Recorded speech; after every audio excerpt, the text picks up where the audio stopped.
What you are seeing is the first polar ring here and the second polar ring. What you are seeing here is South America, North America, Africa, and Asia, along with Australia. This is approximately what it looks like. This is a flat plane. And here are Barrington's Land, and here is a ice wall passage. Right here, an ice wall passage in which J. Barrington passed through and made it to a continent here. This here was taken by an admiral in the United States Navy in the 1940s, passed over the South Polar Ring, passed over, not the South Polar Ring, because the Polar Ring is south, west, east, and north, with a central North Pole polar region right here, a central north right here in the center. South, east, west, north, and central north here. Started from San Francisco, went over the polar ring, and wound up here in Admiral Byrd Land, beyond the pole, on the other side of the South Pole. He's not talking about the North Pole.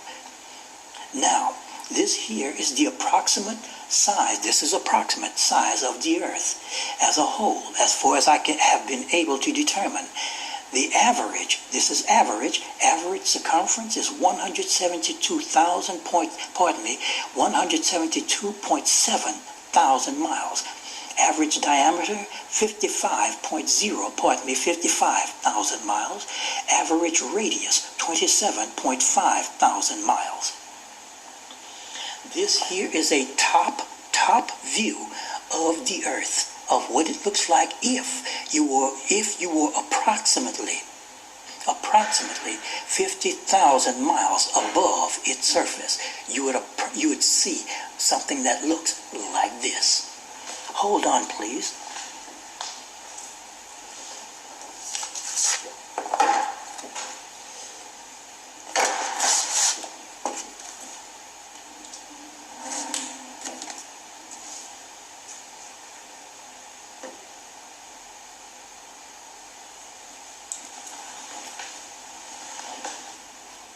Now, this here is a side view of the Earth.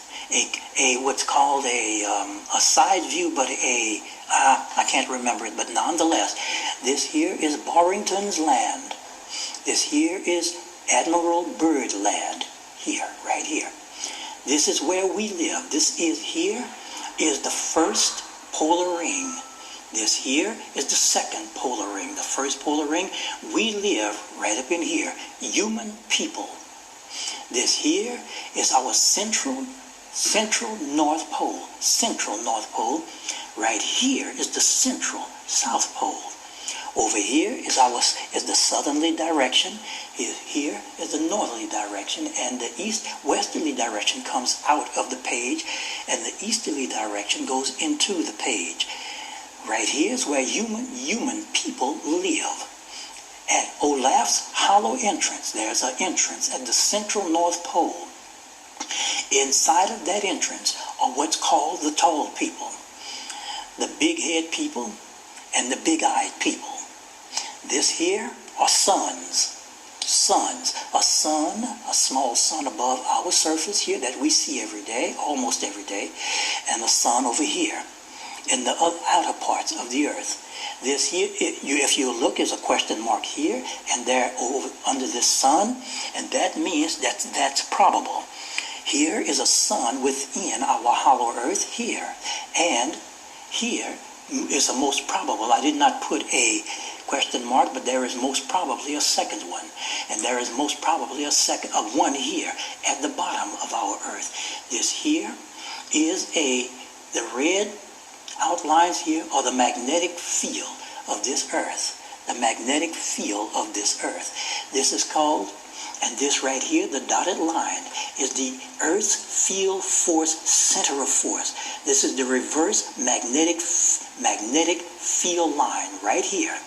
That means on the surface, if you go under here, the magnetic field right here would be an extremely difficult point to pass by. Right up in here, the dotted line.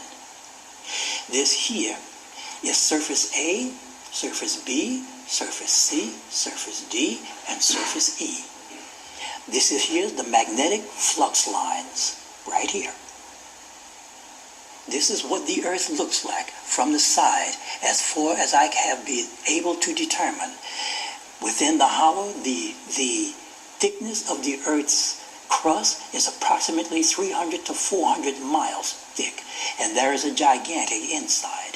The big-head people have what's called flying saucers. The big-eyed people have what's called flying saucers. The tall people, I do not know yet. The human people do have flying saucers, but their societies are inferior. Therefore, they keep these things secret from each other. Big-head people live in superior societies. The big-eyed people live in superior societies, and the tall people live in superior societies, but the human people on our surface living in inferior societies. Now, this here is what the Earth looks like as a whole, most probable of upwards of 85%. And I want to thank everyone for listening and watching, and have a very good day.